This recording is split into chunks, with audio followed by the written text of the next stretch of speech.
So let me at the outset explain my attire today. I'm wearing this shawl to express my solidarity to attain peace in the Middle East and also peace and security worldwide. I want to follow on from Honorable Harsha De Silva. I would like to say the fact that theories are important. Lectures are important. That's how we obtain higher education. But I think lectures, theories, ideologies should be transformed and translated into action. Now, that is what is most important. Honourable Speaker, I think foreign policy or external policy or whatever you may call forms one of the basic fulcrums of governance.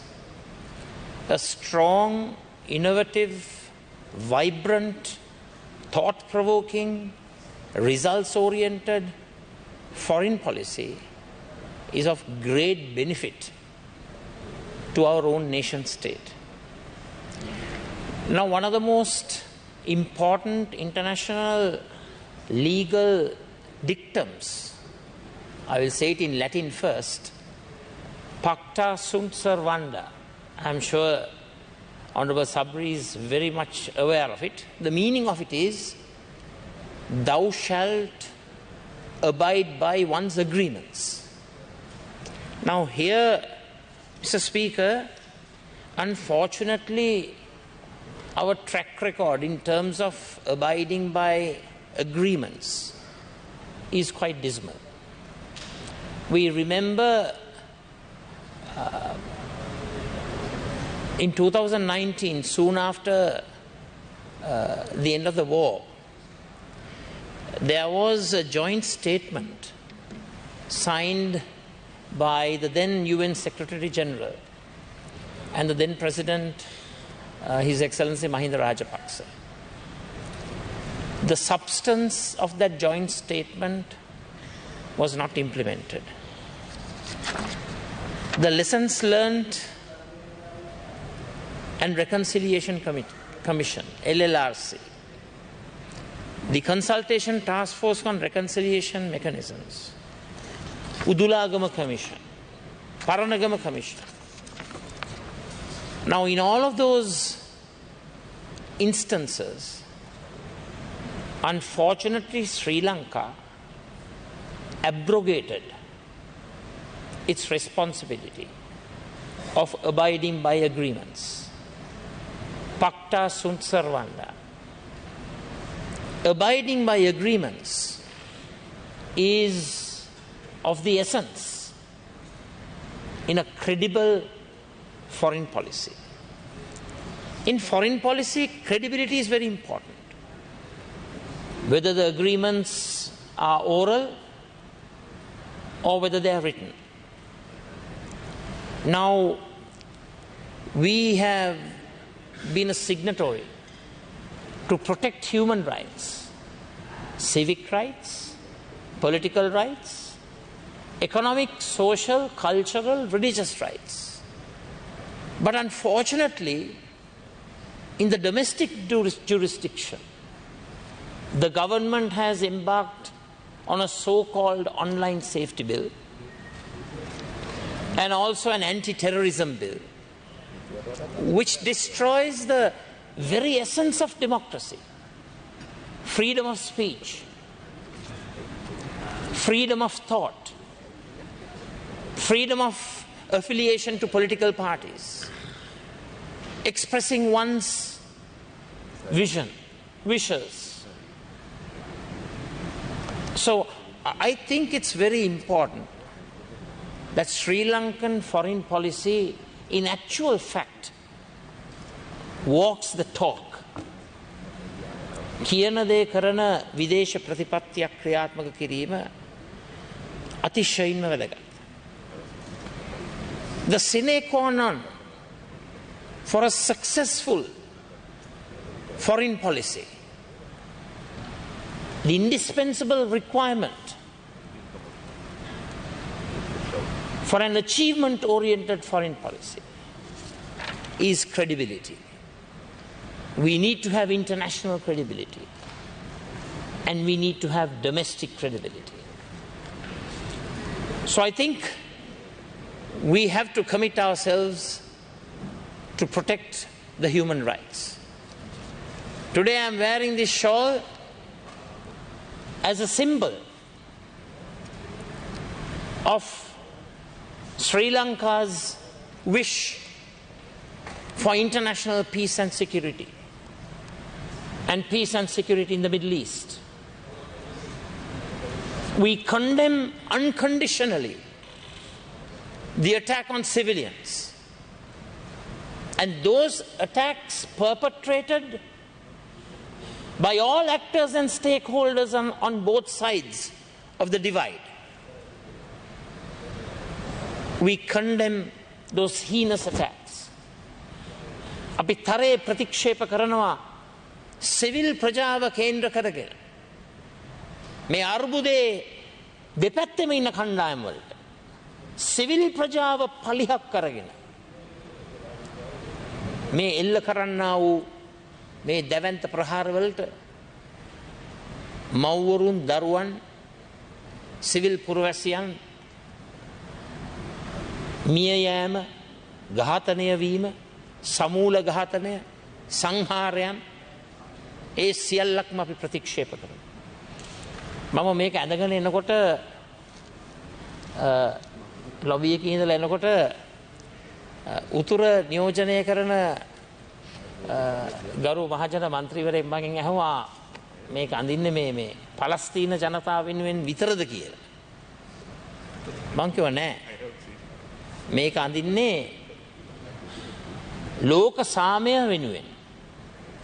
මොකද ලෝක සාමයෙන් තමයි ලෝක ස්ථාවරත්වයක් ඇති වෙන්නේ. You need to have international peace for international stability. එතකොට මම පැහැදිලිව කියන්නට ඕන රට තුල සාමය ස්ථාපනය කරන්නට අපේ රටේ ජාතිවාදය ජාති භේදය ආගම්වාදය ආගම් භේදය කුමන ජන කොට්ටාසේ ක්‍රියාත්මක කරත් අපි ඒක තරයේ ප්‍රතික්ෂේප කරනවා. We need to have Sri Lankanism. අපිට අවශ්‍ය ශ්‍රී ලාංකිකත්වය සහ සද් ජාතිකත්වය. දැන් අපිට අහන්නට ලැබුණා නිදි මරාගෙන වැඩ කරනවලු ඔබතුමාගේ අමාත්‍යාංශයට සම්බන්ධ නිලධාරීන්.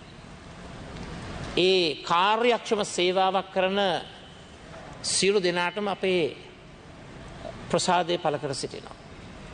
මම යෝජනා කරනවා නිදි මරාගෙන නරකද අපේ රටට අහිමි වුණු සම්පත්තික ඔය පිටරටවල් වල තැන්පත් කරලා තිබෙන සම්පත්තික හොයාගත්තොත් නරකද නිදි මරාගෙන මේ රටේ මූල්‍ය සම්පත දේපල හොරා කාපු පුද්ගලයන් ඒ අයගේ සම්පත්තික හොයාගෙන නැවතත් වරක් අපේ රටට ගෙනෙන repatriation of lost assets රටට අහිමි වුණු සම්පත් අපේ රටට නැවත ගෙනෙන වැඩපිළිවෙලට stolen assets recovery වැඩසටහනකට යෑම යෝග්‍ය නැද්ද කියලා මම ගරු සබ්රි මැතිතුමාගෙන් අහන්නට කැමතියි.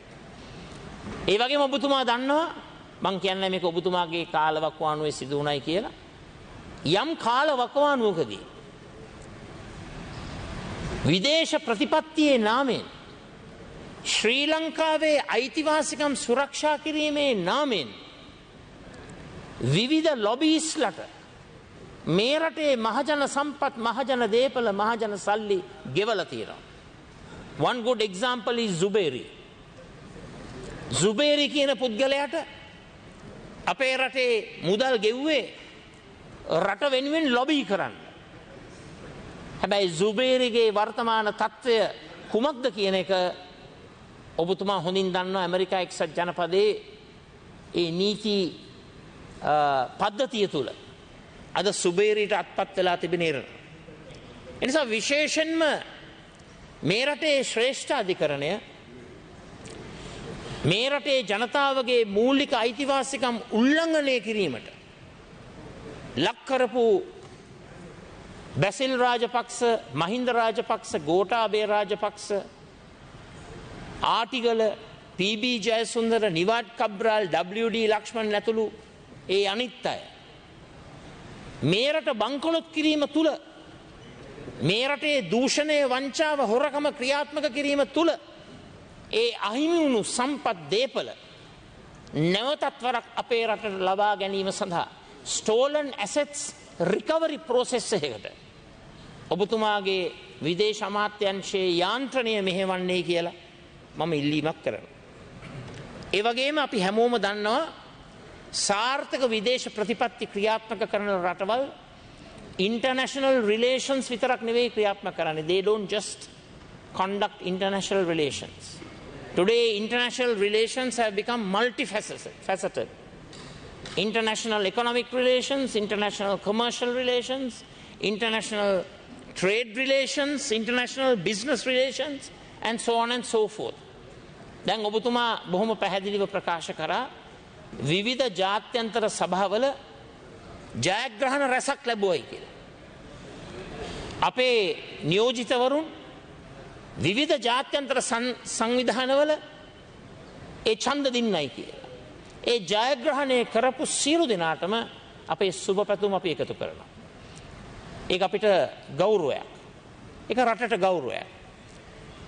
හැබැයි ගරු ඇමතිතුමනි මේ ජයග්‍රහණය ලැබීම තුල රටට ලැබෙන ප්‍රතිලාභ tangible වෙන්නට ඕන. We need to have tangible results. It can't be intangible. අස්පර්ශීය වෙලා හරියන්නේ නැහැ. අපිට ස්පර්ශීය ධනාත්මක ප්‍රතිලාභ අපිට ලැබෙන්නට ඕන. So when we embark on free trade agreements, අපි විශ්වාස කරනවා නිදහස් වෙළඳ ගිවිසුම් වලට අපි ප්‍රවේශ වෙන්නට ඕනේ කියලා.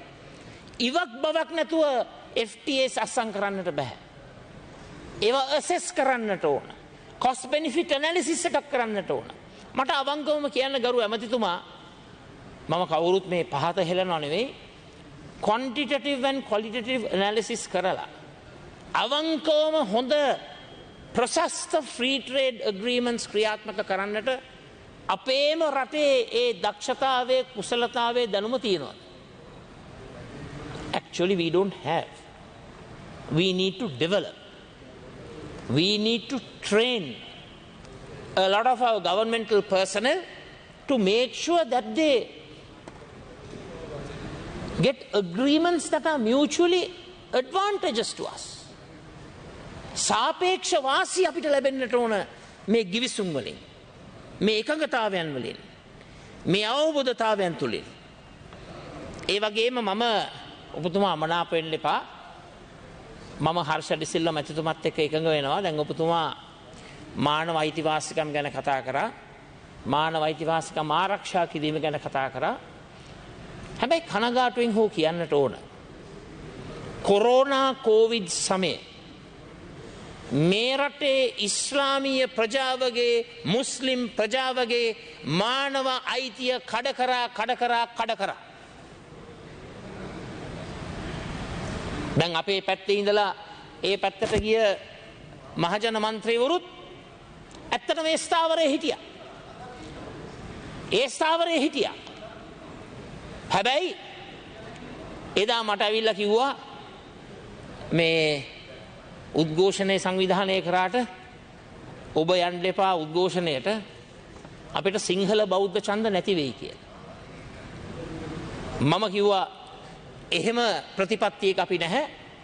සිංහල හෝ වේවා, මුස්ලිම් හෝ වේවා, දමිළ හෝ වේවා, බර්ගර් හෝ වේවා, කුමන ජාතියකට අයිති වුණත් මේ ශ්‍රී ලාංකිකත්වයේ කියන ප්‍රතිපත්තිය තුල අපි ඉන්නවා. ඉතින් ඇත්ත වශයෙන්ම කනගාටුයි කියන්නේ මේ burial and cremation ප්‍රශ්නේදී කනගාටුයි. රාජ්‍ය පාර්ශ්වයේ නියෝජනය කරපු ඒ මුස්ලිම් ඉස්ලාමීය ප්‍රජාව නිවැරදි තැන හිටගත්තේ නැහැ. WHO එක බොහොම පැහැදිලිව කිව්වා මෙන්න මේවයි නිර්ණායක කියලා. එහෙම නිර්ණායක ඉදිරිපත් කරද්දිත් විවිධාකාර වූ වෛද්‍යවරුන්ගේ උපදෙස් මත මේ ඉස්ලාමීය ප්‍රජාව, මේ මුස්ලිම් ප්‍රජාව මහා බරපතල ඛේදනීය පීඩනයකට, අසහනයකට ලක් කරා. මම ආඩම්බර වෙනවා මේ රටේ ජාතික පක්ෂයක් හැටියට ඒ දුර්දාන්ත ක්‍රියාවලියට විරුද්ධව මහපාරට බැහැලා ජාතියාගම් කුලමල පන්ති පක්ෂ ભેදෙන් තොරව ඉස්ලාමීය ජනතාවගේ ඒ සංස්කෘතිමය ආගමික අයිතිය වෙනුවෙන් මහපාරට බැස්සේ අපි විතරයි කියන එක මම බොහොම ආඩම්බරෙන් ප්‍රකාශ කරනවා. ඒ නිසා ඔබතුමා අමනාප වෙන්න එපා. කවුරු මොන දේ කිව්වත් ඒ වෙලාවේ ඇත්ත වශයෙන්ම ගෝඨාභය රාජපක්ෂ ජනාධිපතිවරයා එදා ගත්තේ අන්තජාතිවාදී තීන්දුවක්. ඒක මං හිතන්නේ අද රටම පිළි අරගෙන තිබෙනවා. හැබැයි රටම පිළිගත්තේ පෝලිං හැදෙන්න පටන් ගත්තා. මිනිසුන්ගේ බඩට කටට වදිනකොට, රට බංකොලොත් වෙනකොට අන්න ඔක්කොම කිව්වා මේ කරපු දේ අසාධාරණයි කියලා. මම කියනවා අපිට ආර්ථික හානියක් සිදු වෙනකන් ඉන්න හොඳ නැහැ. We have to stick by our moral principles, by our ethics. We have to make sure that the different cultural and religious denominations in our country, that their traditional practices are respected. මේ විවිධ ආගම් වලට, විවිධ ජාතීන් වලට අන්‍යෝන්‍ය වුණු ඒ ආගමික සංස්කෘතික ක්‍රියාදාමය අපි ආරක්ෂා කරන්නට ඕන. ඒ අනන්‍ය භාවය, ඒ අන්‍යෝන්‍ය ක්‍රියාපටිපාටියන් වලට අපි මේ රටේ සත්ජාතිකත්වයේ නාමෙන් අපි ඒකට ඉඩක් ලබා දෙන්නට ඕන. Then also I would like to elaborate on one matter that you raised, Honourable Minister. You listed the various international visits undertaken by the President and by members of the government. I personally feel international relations and interactions are very important. You have to engage the international community. But at the end of the day, Honourable Minister, we need to know the results of the balance sheet. අපිට දැනගන්නට ඕන ලැබුණු ප්‍රතිලාභය, වාසි අවාසි මොනවද කියලා, cost benefit එක මොකක්ද කියලා. It can't be just qualitative. It has to be quantitative.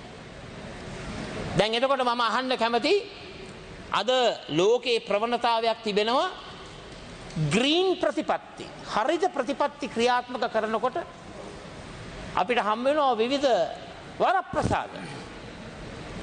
Green bonds programs, green aid, green credit.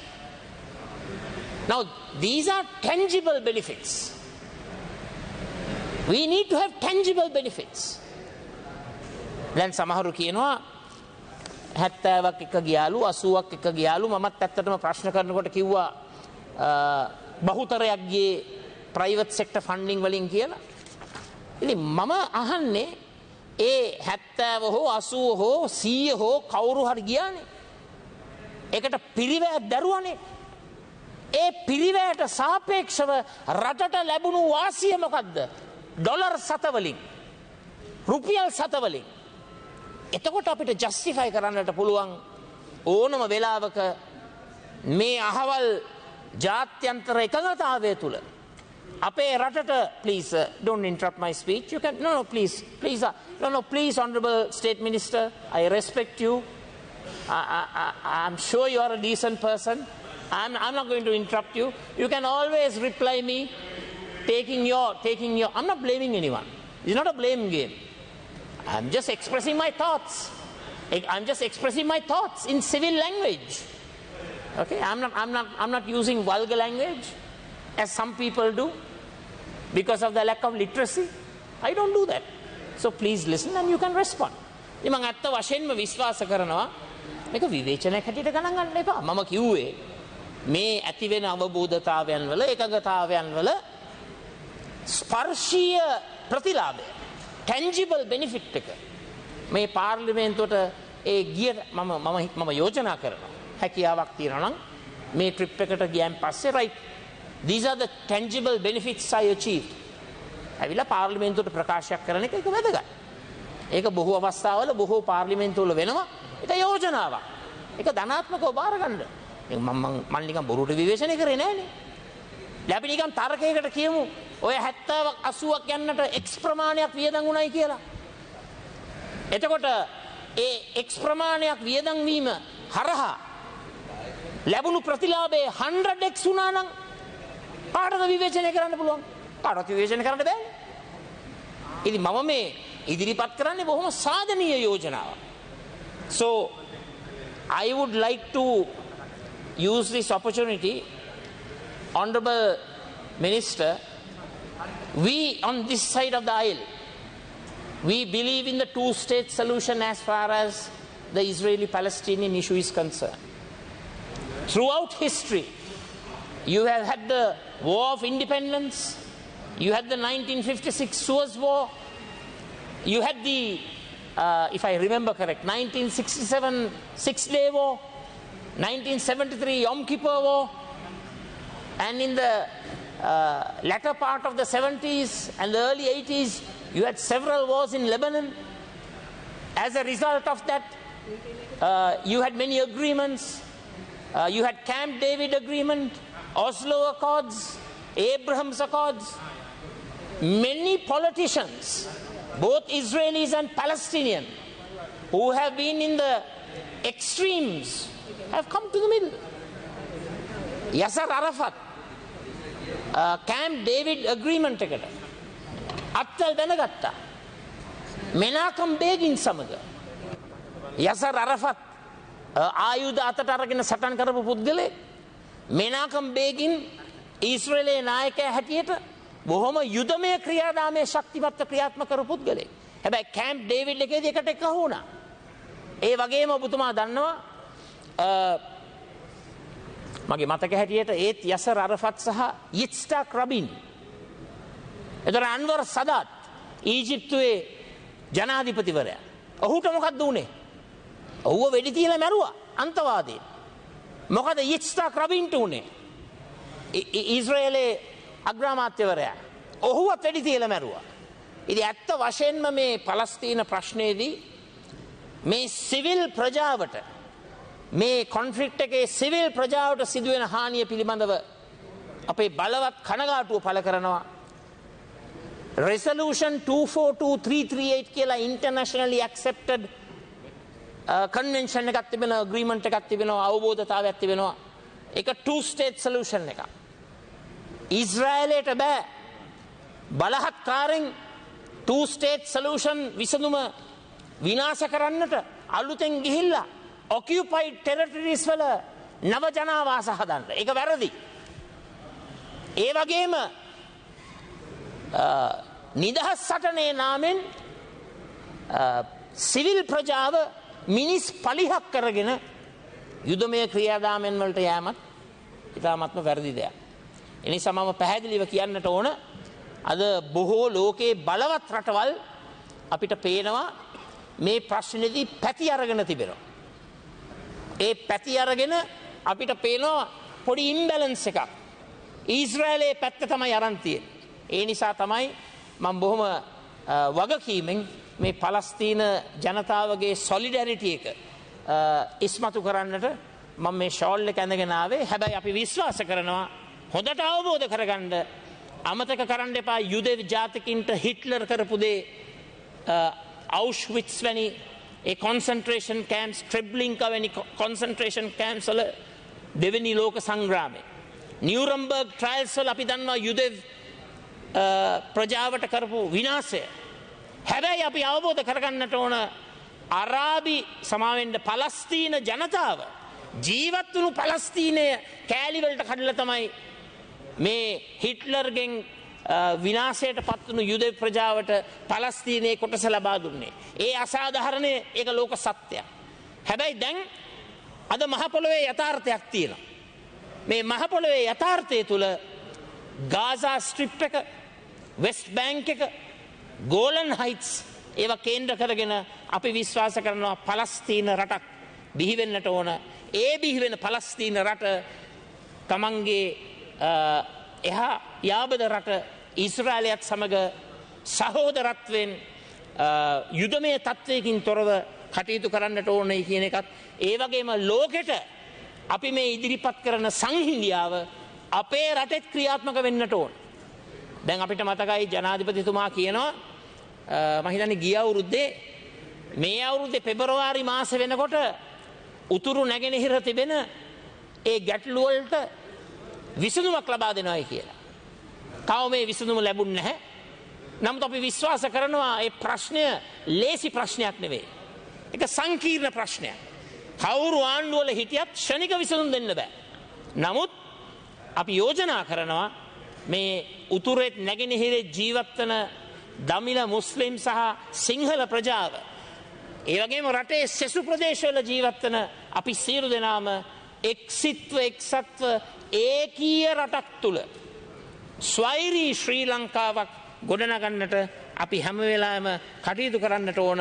අවසාන වශයෙන් ගරු විදේශ ඇමතිතුමාගෙන් ඉල්ලීමක් කරනවා, අපේ රටේ හොරා කාපු සම්පත්, විදේශ රටවල තැන්පත් කර තිබෙන සම්පත් නැවතත් වරක් අපේ රටට ගෙන එන්නට, රීපැට්‍රියේට් කරන්නට stolen assets recovery වැඩසටහනකට ඔබතුමා මුල පුරන්නේ කියලා යෝජනා කරමින්, විශේෂයෙන්ම මම දැක්කා මේ ක්‍රොස් ටෝක් එකක් යනවා ඔබතුමයි හර්ෂ ඩිසිල්ලා මැතිතුමයි අතර. මම හිතන්නේ ඔබ දෙපළම බොහොම උගත් බුද්ධිමත් පුද්ගලින්. විශේෂයෙන්ම ඒ ක්‍රොස් ටෝක් එක තුල මම කියන්න කැමතියි හර්ෂ ඩිසිල්ලා මැතිතුමත් බොහොම පැහැදිලි තොරතුරු ටිකක් ඉදිරිපත් කරේ. ඉතින් මම හිතන්නේ අපිට පුළුවන් ධනාත්මක චින්තනයක් තුළ අපි දෙගොල්ලොන්ටම අත්වල් වැඳගෙන අපේ මේ රට වැටී තිබෙන ප්‍රපාතයෙන් ගොඩ ගන්න. හැම විටම ජාත්‍යන්තර ප්‍රජාව අපි හමු වෙනකොට අපි කියලා තියෙන්නේ සීමා මායිම් නොමැතිව අපේ රටට උදව් කරන්න කියලා. හැබැයි අපි හංගන්න යන්නේ නැහැ. ඒ වගේම අපි කියලා තියෙනවා මේ රටේ good governance ක්‍රියාත්මක වෙන්නට ඕන. online safety bill එකක් කියාගෙන good governance කරන්න බෑ. ඔය කියන anti terrorism bill එක ඉතාමත්ම පීඩනකාරී bill එකක්. හැබැයි අපි විශ්වාස කරනවා ත්‍රස්තවාදය තුරන් කරන්නට අනපනක් තියෙන්නට ඕන. දැන් ඇමරිකාවේ 9/11 attack එකෙන් පස්සේ homeland security bill එකක්, homeland security department එකක්, anti terrorism නීති රීති විධිවිධාන බොහොම ක්‍රමානුකූලව ක්‍රියාත්මක වුණා. හැබැයි ඇමරිකාවේ නෑ ජනාධිපතිවරයාට සහ විධායකට සහ විධායකයේ කොටස් වලට බලය Tamanට රිසිසේ අහවලා ත්‍රස්තවාදී නොවන පුද්ගලයා හැටියට අර්ථකථනය කරන්න. අන්න ඒ නිසා රටට ජාතික ආරක්ෂාව අවශ්‍යයි. විධිමත් නීති රීති පද්ධතියක්, මානව හිතවාදී නීති රීති පද්ධතියක්, ඒ වගේම ත්‍රස්තවාදයට ඉඩ නොතබන නීති පද්ධතියකට, මානව අයිතිවාසිකම් සුරක්ෂා කරන නීති පද්ධතියට අපි එකඟයි කියලා ප්‍රකාශ කරමින් මට අවස්ථාව ලබා දුන් ඔබතුමාට මගේ ස්තුතිය පුද කරනවා. බොහොම ස්තුතියි මනුෂ්‍ය නායක කර්මතුමා. ආයස් ගොඩබන් මිනිස්ටර්. කරුණු දෙකක් පිළිබඳව මුලින්ම මම එතුමාට ස්තුතිවන්ත වෙනවා විපක්ෂ නායකතුමාට පැලස්තීන ප්‍රශ්නය සම්බන්ධයෙන් තියෙන ස්ථාවරය. ඒක ඉතාමත්ම හොඳ දෙයක්. මේ පාර්ලිමේන්තුවේ සියලු දෙනා මේ ස්ථාවරයේ ඉන්නවා. අපේ රජයේ ස්ථාවරයේ ඉන්නවා. අපේ රජයේ සියලුම අවස්ථාවලදී එක්සත් ජාතීන්ගේ සංවිධානයේදී ඒ පැලස්තීන ප්‍රශ්නය සම්බන්ධයෙන් ඉතාමත්ම මැදිහත්ව ජාත්‍යන්තර ඇති කරගත්තු two state solution එක වෙනුවෙන් පෙනී ඉඳලා තියෙනවා. අපි නායකත්වය අරගෙන පැලස්තීන ඉස්රේලි ප්‍රැක්ටිසස් කමිටි එකේ නායකත්වය දීලා තියෙනවා. මම ස්තුතිවන්ත වෙනවා විපක්ෂය ඒ සම්බන්ධයෙන් එකඟ වීම පිළිබඳ. දෙවෙනි එකක් කියන්නට ඕන කොවිඩ් සම්බන්ධයෙන් කතාවක් කිව්වා. අර කතානායකතුමනි ඇතුලේ ආකාර දෙකකට මේකට මුණ දෙන්නට පුළුවන්. එතුමා පැහැදිලිවම කිව්වා ඒ කාලේ හිටපු මුස්ලිම් ප්‍රජාවේ අය රාජ්‍යයත් එක්ක සම්බන්ධ වෙච්ච අය කරපු පිළිබඳව එතුමා විවේචනය කරනවා කියලා. කරුණු දෙකක් තියෙනවා. විපක්ෂයේ ඉඳගෙන කරන්නේ විවේචනය කරන එක. ඇතුලේ ඉඳගෙන අපි ඒ සම්බන්ධයෙන් මැදිහත් වන ආකාරය වෙනස්. කැබිනට් එකේ අපි පිළිබඳව කතා කරලා තියෙනවා. මම ඒ පිළිබඳව ප්‍රසිද්ධියේ කතා කරා කියලා මට ප්‍රසිද්ධ මාධ්‍යවලදී හිමි නමක් මම ත්‍රස්තවාදියෙක් කියලා චෝදනා කරා. මට උසාවිය යන්න සිද්ධ වුණා. උසාවි ගිහිල්ලා තහනම් නියෝගයක් ගත්තා. ඒ කොවිඩ් මේ කරන කොවිඩ් බලහත්කාරයෙන් පුච්චනයක වැරදි කියලා මම කියපු හින්දා ප්‍රසිද්ධ නාලිකා ඒ සඳහා අවශ්‍ය ස්පේස් එක දුන්නා. අලි සබ්රි ත්‍රස්තවාදියෙක් කියලා කිව්වා මම මේ පුච්චන්න එපා කියලා කියපේ. මට රොමේෂ් ටිසිල්වා මැතිතුමාව රිටර්න් කරලා උසාවියට ගිහිල්ලා DMR 14/28 කියන නඩුව දැන් ගිහිල්ලා බලන්න පුළුවන්. ස්ටේ ඕඩර් එක ගන්න සිද්ධ වුණා මම ඉල්ලුවේ මේ රටේ මිනිසුන්ට එකට සලකන්නයි කියලා. දෙවෙනි එක මම ඇතුලේ ඉඳගෙන කැබිනට් එකේ අවස්ථා පහකදී මේක රේස් කරා. තුන්වෙනි එක මම වෙනම ටීම් එකක් හදාගෙන ප්‍රොෆෙසර් ෂෙරිෆ්ටි, ප්‍රොෆෙසර් රිස්ටි ෂරීෆ්, ප්‍රොෆෙසර් වජිරසිත් දිසානායක, ප්‍රොෆෙසර් කෙමාල්ඩි 8 දෙනෙක් එකතු කරගෙන ගිහිල්ලා තුන් අවස්ථාවකදී චන්න පෙරේර මහත්මයායි මෙත්තිකා විතානේ මහත්මියගේ කමිටියකට කරුණු දැක්වුවා. වෙන මොනවද කරන්න කියන්නේ? මම දාලා දුවන්න බෑ මට එක දවසේ. ඒක තමයි ලේසිම දේ. මම වගකීමක් අරන් තියෙනවා. ඒක මම ඉෂ්ට කරලා තියෙනවා. අවසානයේදී මට අවස්ථාව ලැබුණා ඉම්රාන් ඛාන් මැතිතුමා ලංකාවේ තාපු වෙලාවේ එතුමාගේ minister in attendance honorable GLP was the foreign minister. He called me and asked whether I could be the minister in attendance for Imran Khan. So I took that opportunity to make representation to him and told them, please make some representation to the government, tell them that it is illogical. This is against WHO. All of us said. So I did what is in my power. My religion had taught me 3 things. You can try to prevent an illegality or something which is not injustice. You try to do it. If you can't do it, raise your voice. You can't do it that, then raise within yourself and say that you are against it. Because my religion in Quran says, no, Allah will not burden you beyond what you can bear. So I have 2 choices, give up and run away or stay back and fight. And I'm glad that we stood back, fought, made some sense at the end of the day, and because of that, we were able to give a decent burial to 3,500 people in Notamavadi. It's not always, because that is why it's important that you must know both sides of the divide. You only see your side of the story, but others have gone through more pain than that. Staying there and fighting. On Honorable GLP was in the cabinet. I raised it several times, again and again. And I'm thankful for opposition took up that stand. And our members also took up that stand. So that was a mistake.